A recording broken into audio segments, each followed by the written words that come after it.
prophet. John knows Isaiah's words by heart, probably. John has God's promises to God's people over the centuries deep in his bones. He's lived his life in the grip of those promises, willing to go out into the wasteland, willing to say difficult things to powerful people. Isaiah last week said, look, the chaff is going to be burned off. There is a new way coming. John knows those words of Isaiah. He will come with vengeance, with terrible recompense. He will come and save you. There is one who is coming. There is one who is going to sort it all out, John has been saying over and over again. Make a way. Out in the wilderness, make a way, a highway for the Lord. Or Isaiah this week says, a highway shall be there, the holy way. The unclean shall not travel on it. John knows these promises. And I don't know, but I suspect John's vision involved God coming through with dynamite, blasting through the impediments and all of the things that are in the way, through the power of Rome, through the foolishness and selfishness of Herod, through religious authorities who are not measuring up, everything tossed out to make way for the new power moving in. Because that's what highways were in the ancient times. They weren't the way that you got to grandma's house so much as a demonstration of the power of the ruling empire, right? To be able to build something that massive without the dynamite and without all of the giant concrete mixers that we have, it was a sign of the power of an empire. It connected distant places, but it did it so that there was easy access by chariot and legion for that power to exercise itself and make itself known, right? Wide highways into the city were sure to bring in trade, but just as much they were there to impress and to astound, and for victorious armies to come rolling in with the spoils of the most recent uprising that's been put down and the captives that go along with it. John has this vision of God's highway coming in, demonstrating God's power, putting everything else in its place. And everyone came out to hear him because he painted that picture so clearly. A new way is coming, John has said. A new highway is coming, and Herod, that highway is not for you. So that was last week's encounter with John as he's out proclaiming repentance to the world and to those who gather around him. Everything's going to have to change. Now we are here in the middle of the Gospel of Matthew. It's a strange place to find ourselves in Advent, but the story has this second piece, and it's so important because now John is rotting in jail. John has hit a dead end because he told the truth about greedy, self-serving leaders, because he held up a vision of what God's kingdom looks like, and he held it up next to the kingdom that's there. And of course, they don't look all that similar, and the kingdom that's there didn't appreciate that very much. So there's just a handful now. Not the huge crowds that were coming out into the wilderness. It's just this handful of followers who are going to come and check in with John. And from where he's at, he cannot see that highway that he was envisioning at all. All he can see now are bars and chains and whatever pathetic food scraps his friends can bring him. This is not 3 hots and a cot at all. Food was provided by whoever cared enough to bring you something. Who would have thought he'd miss locusts? He can't see the highway anymore. It seems to have come to a dead end. And the one that he had pointed to with such joy, the one he baptized with awe, well, he can't even ask his question in person, right? He doesn't even have the luxury of wrestling quietly in the dark with his doubts privately, he has to ask someone else to go for him. To go to Jesus and to say, was I wrong? Was my hope misplaced? Surely if a highway for justice and mercy was coming, it would have knocked down the walls of the palace and the prison that are keeping me here. Are you the one? Jesus, you'll notice, doesn't mock him. Jesus does not scold him for being heartbroken or afraid, and that's good news, I think, for us. Because we all find ourselves with John in some sort of dead-end prison, wondering if we got it all wrong, wondering where the hope that used to hold us up went to. Heartbroken. And Jesus doesn't laugh at that. Jesus doesn't roll his eyes and say, get it together. But Jesus does send those messengers back. Send them back with words that John knew by heart, these words from the prophet Isaiah.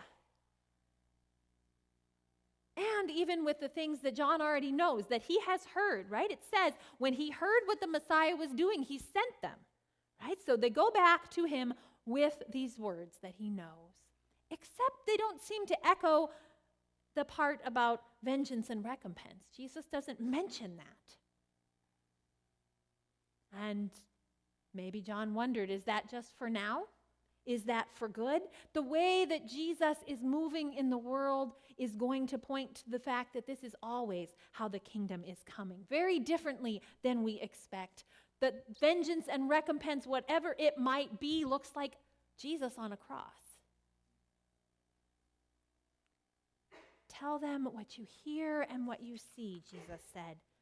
The blind receive their sight, the lame walk, the lepers are cleansed, the deaf hear, the dead are raised, and the poor have good news brought to them.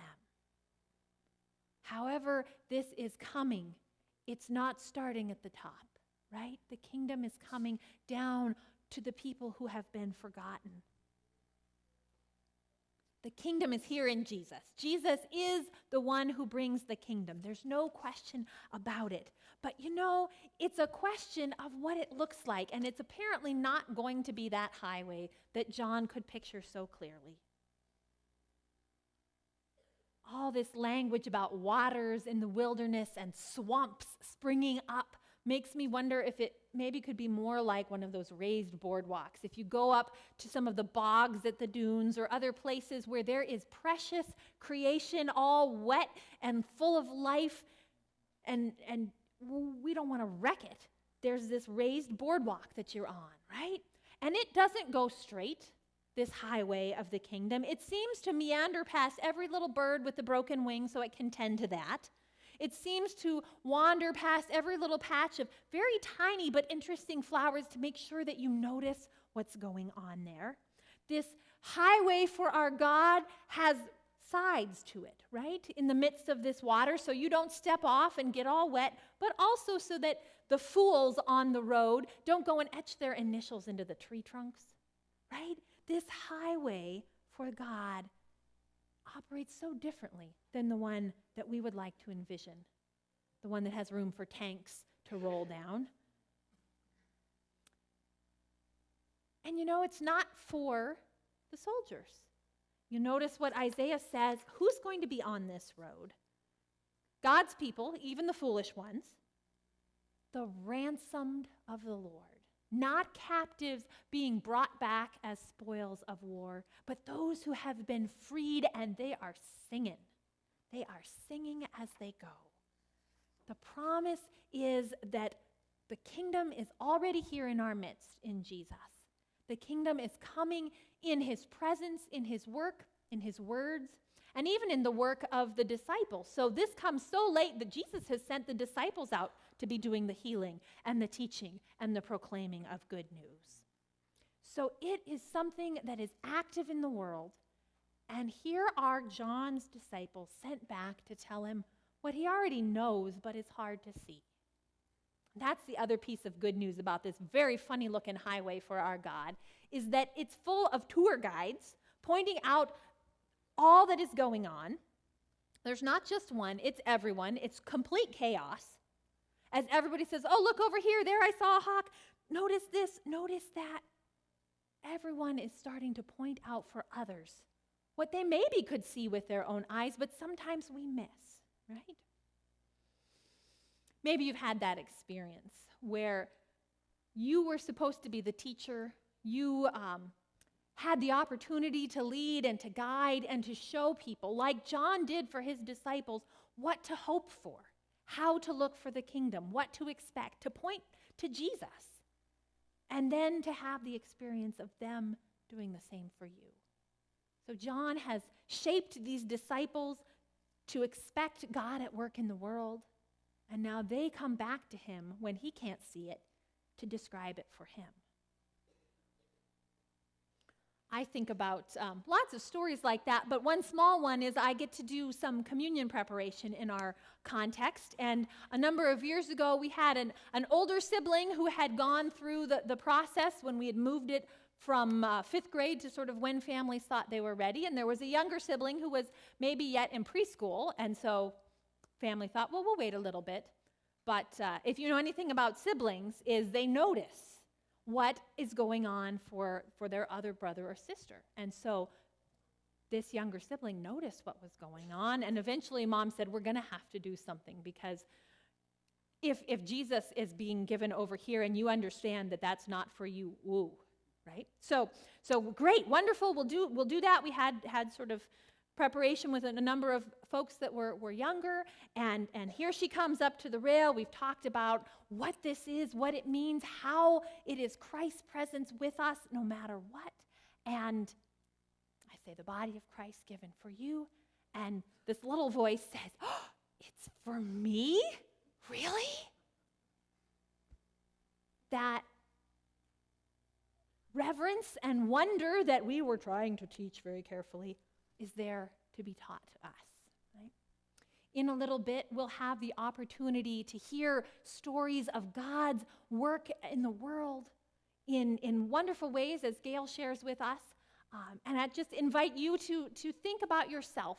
Maybe you are some days in the position of storyteller, and other days in the position of John in the wilderness saying, I see how it's supposed to be, and this isn't it, and having the courage to say that. And then other days, if you're anything like me, you're sitting there with John saying, I can't see it. What is going on, God? And so we have the opportunity to hear some stories from one of our tour guides on this bizarro little path that winds through this swamp that is good news coming in the wilderness. Because I suspect, though it doesn't blast through John's prison, the road goes right there, right? Jesus is the one who is leading the way, and Jesus goes straight to our darkest places. Jesus goes straight to the cross so that no one and nothing is left behind. And so that was the good news for John, and we know how his story ends, but even then, we know Jesus is the one who brings life even out of death. Thanks be to God.